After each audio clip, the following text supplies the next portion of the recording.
सूर्या हांसदा को मारा इसलिए गया कि सूर्या हांसदा कल का संथाल का नेता बनने वाला था। झारखंड मुक्ति मोर्चा का महासचिव प्रवक्ता अगर बात रखते हैं तो गुरुजी के बारे में उनका क्या ख्याल है?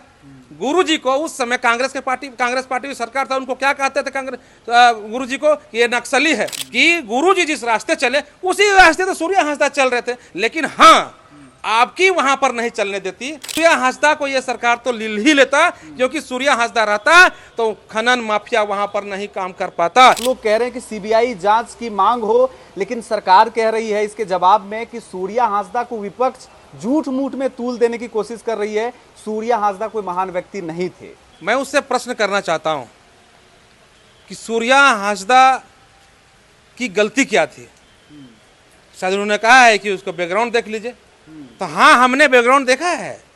सूर्या हांसदा का बैकग्राउंड सिर्फ मैं नहीं देखा बल्कि पूरे झारखंड आज देखा कि सूर्या हांसदा कौन थे। मैं झारखंड मुक्ति मोर्चा के प्रवक्ता महोदय को बताना चाहता हूं, सूर्या हांसदा 350 गरीब बच्चा को पढ़ाने वाला एक गरीब का मसीहा थे। सूर्या हांसदा उस क्षेत्र में अस्पताल की मांग करने वाला एक नेता थे। सूर्या हांसदा उस क्षेत्र में स्कूल खोलने की बात करने वाला एक नेता थे। सूर्या हांसदा जल जंगल जमीन बचाने की बात वकालत करने वाले संथाल के क्षेत्रों में वो एक नेता थे। सूर्या हांसदा अवैध माइनिंग रोकने के लिए बात करने वाला एक नेता थे। और सूर्या हांसदा सिद्धू कानू बुतरा नीलांबर पीतांबर चांद भैरव सिंगिदे बिनगिदे फूलो झानो के रास्ते चलने वाले एक नेता थे। जो हमारा सिद्धू कानू ने जो संथाल के क्षेत्र में जो अंग्रेजी हुकूमत को नहीं छोड़ा, अंग्रेज भी आए थे उसी प्रकार से वहां पर आदिवासी संस्कृति को नष्ट करने के लिए, जल जंगल जमीन को नष्ट करने के लिए अंग्रेज भी उसी प्रकार से काम करते थे।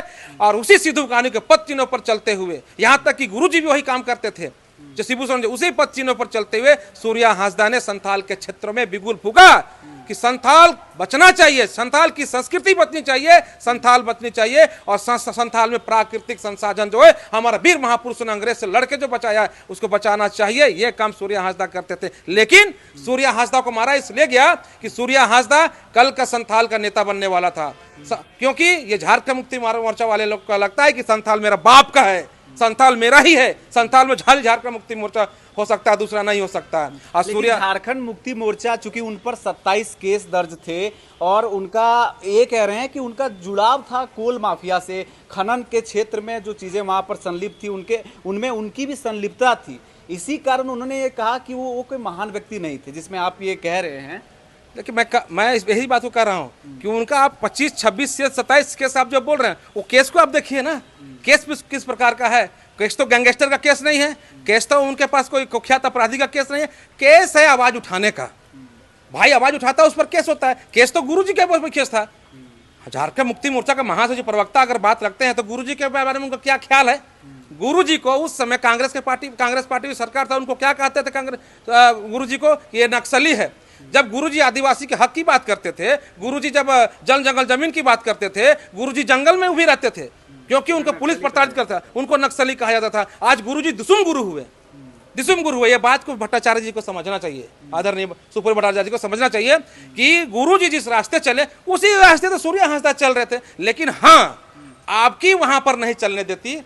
झारखंड मुक्ति मोर्चा वहां पर उखड़ने वाली थी इसलिए क्योंकि वहां के आदिवासी समाज को जागरूक कर रहा था सूर्या हांसदा कि भाई हमारे पूर्वजों ने इस संपत्ति को जो बचाया है, जो खन खदान को जो बचाया है, इसको ये वर्तमान सरकार लुटवा रही है और लुटने नहीं देना है। ये बात जन जन तक पहुंच गया था। और यही कारण है कि आने वाली लगातार 5 साल जो सरकार चलाने वाली है, ये 5 साल पूरा लूटने का फिराक में था। इसलिए सूर्या हांसदा को षड्यंत्र करके इसको तो मारना ही था। ये एनकाउंटर में फर्जी एनकाउंटर करके मारता, या फिर आप थाना में मारा, या फिर किसी गुंडे से मरवाता। सूर्या हांसदा को यह सरकार तो लिल ही लेता, क्योंकि सूर्या हांसदा रहता तो खनन माफिया वहां पर नहीं काम कर पाता। क्योंकि वहां पर जो अवैध खनन हो रहा था उस पर एकमात्र आदमी था सूर्या हांसदा जो आवाज उठा रहा था। चलिए एक और सवाल होगा। उन्होंने ये भी कहा है, जेएमएम ये कह रही है कि भारतीय जनता पार्टी यहाँ पर राजनीति कर रही है पुलिस एनकाउंटर पर, तो यूपी में जो योगी राज है वहाँ तो एनकाउंटर राज चल रहा है, उस पर भी उन्होंने कड़ी टिप्पणी की है, उन पर भी कहा है कि उनको जवाब मांगिए। इसमें क्या कहना चाहेंगे? उनका ये कहना है कि यूपी में पुलिस कस्टडी में ही कई सारे जो अपराधी हैं उनका एनकाउंटर कर दिया जा रहा है। देखिए, जो उत्तर प्रदेश में जो अपराधी इनकाउंटर मारे गए हैं मुझे लगता है वो अपराधी झारखंड मुक्ति मोर्चा से संबंध रखते होंगे, इसलिए दर्द इनको हो रहा है, इनसे दर्द हो रहा है। उत्तर प्रदेश में जो अपराधी जो लगातार वहाँ समाजवादी पार्टी के शासन में जो तांडव किए, गरीब लोगों का जमीन छीना और गरीब लोगों किस प्रकार से आज विधायक का वहाँ हत्या हो जाता था, आज विधायक सरेआम विधायक को वहाँ गुंडागर्दी था इतना कि विधायक को पिस्टल साण के 47 से गोली गुंडे मारते थे, वहाँ गुंडे पर कार्रवाई नहीं होती थी। योगी जी जब मुख्यमंत्री बन के आए, तमाम गुंडे की सफाया भी हो गया और आने वाला भविष्य में कोई गुंडे पैदा ना हो गए, ये योगी जी की हैं। और ये सूर्या हांसदा को उत्तर प्रदेश के गुंडे से आप तुलना करते हैं, जो झारखंड मुक्ति मोर्चा जल जंगल जमीन की बात करने वाला पार्टी, जो आदिवासियत की बात करने वाला पार्टी, सूर्या हांसदा एक आदिवासी बेटा, उसको आप उत्तर प्रदेश के जो गुंडे हैं, अतीक अहमद हो या क्या क्या नाम था, ज़्यादा हम नाम वहाँ पर नहीं जानते, लेकिन तो जानते हैं कि उत्तर प्रदेश में किस प्रकार से तांडव था ये लोग का। लेकिन कमलेश जी, मेरा सवाल अब होगा, क्योंकि अब चूंकि सरकार भी इसमें, सरकार के भी अपने पक्ष सामने आ रहे हैं, ऐसे में वो कह रहे हैं कि जो सूर्या हांसदा की जो एनकाउंटर हुई है वो सही है, जायज है, इसमें किसी भी तरह की कोई गलती नहीं हुई है और आप लोग लगातार अपनी आवाज को बुलंद कर रहे हैं, प्रोटेस्ट कर रहे हैं। अगला कदम क्या होगा, आगे क्या करने जा रहे हैं, क्योंकि सरकार खुलेआम कह रही है कि ये जायज है। देखिए, राज्य के अंदर शासन चलती है, प्रशासन चलती है, तो इनकाउंटर होते हैं, इनकाउंटर शब्द भी जायज है, लेकिन कई इनकाउंटर होता है उस पर सवाल जनता नहीं करता है, कई इनकाउंटर ऐसा होता है जिसमें परिवार सवाल नहीं करता है, लेकिन एक एनकाउंटर ऐसा इस प्रकार से सूर्या हांसदा के एनकाउंटर होगा तो सवाल पैदा होगा। आप देखिए, उसका शरीर जला हुआ है, कौन सा गोली लगता है कि शरीर जल जाता है, शरीर जला हुआ है। आप डेड बॉडी को आप जब वो पोस्टमार्टम के ले जाया जा रहा था, परिवार को आप वो सदर अस्पताल गोड्डा में देखने नहीं देते हैं कि आप जला हुआ दिख जाएगा। तो कई घटनाएं ऐसे हुई है।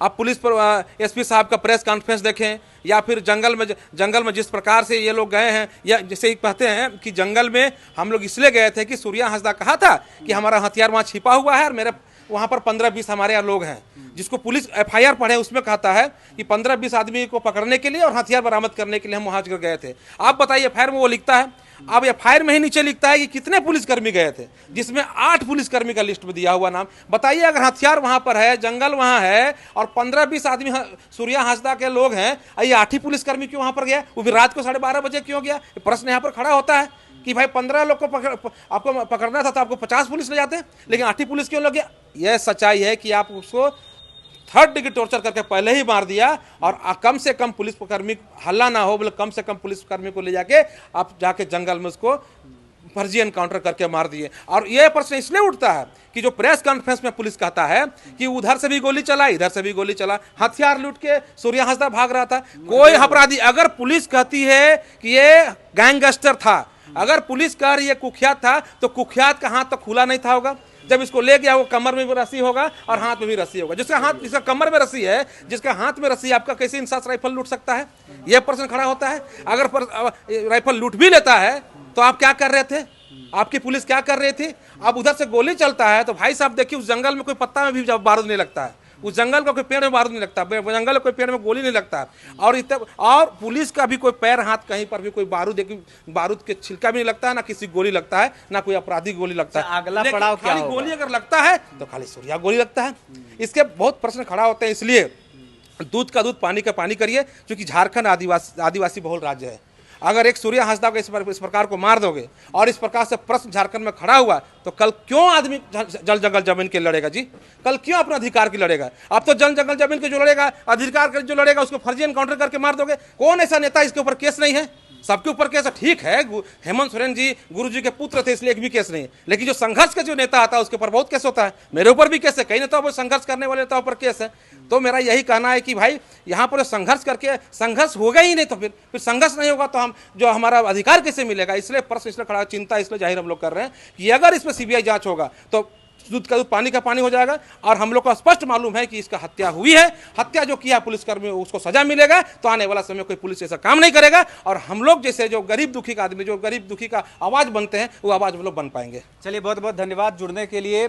और लगातार सूर्या हांसदा केस में आप देखेंगे कि 10 दिन 11 दिन बीतने के बाद सरकार जिस तरह से कटघरे में खड़ी थी और सवाल पर सवाल विपक्ष कर रही थी, लेकिन आज जाकर के जेएमएम के तरफ से पीसी करके कई तरह के सवाल खड़ा किया जा रहा है। और उन्होंने सवाल पूछा है, 3-4 सवाल ऐसे थे जिनका जवाब हम लेने की कोशिश कर रहे थे कमलेश जी से। उन्होंने साफ कहा है कि कई तरह के ऐसे एविडेंस हैं जिसका जवाब शायद पुलिस के भी पास नहीं है, इसलिए सीबीआई जांच की मांग होनी चाहिए और लोग सीबीआई जांच की मांग कर रहे हैं। लेकिन ये बात कहां तक आगे बढ़ती है, और चूंकि सरकार इसको जायज मान रही है, सरकार के तरफ के लोग खुले में कह रहे हैं कि ये सही है, एनकाउंटर जायज है और उनका इतिहास रहा है अपराधियों का, तो ऐसे में क्या सूर्या हांसदा एनकाउंटर में जो हत्या का आरोप लग रहा है, क्या वाकई में उनको न्याय मिल पाएगा? क्या सीबीआई की जांच होगी? ये देखने वाली बात होगी। आप ओंकार झारखंड देख रहे हैं, लगातार हम चीजों को दिखा रहे हैं जो अपडेट इससे जुड़ी हुई है, आगे भी आपको दिखाते रहेंगे। मेरा नाम है रवि भास्कर, आगे भी देखते रहें ओंकार झारखंड। नमस्कार, जोहार।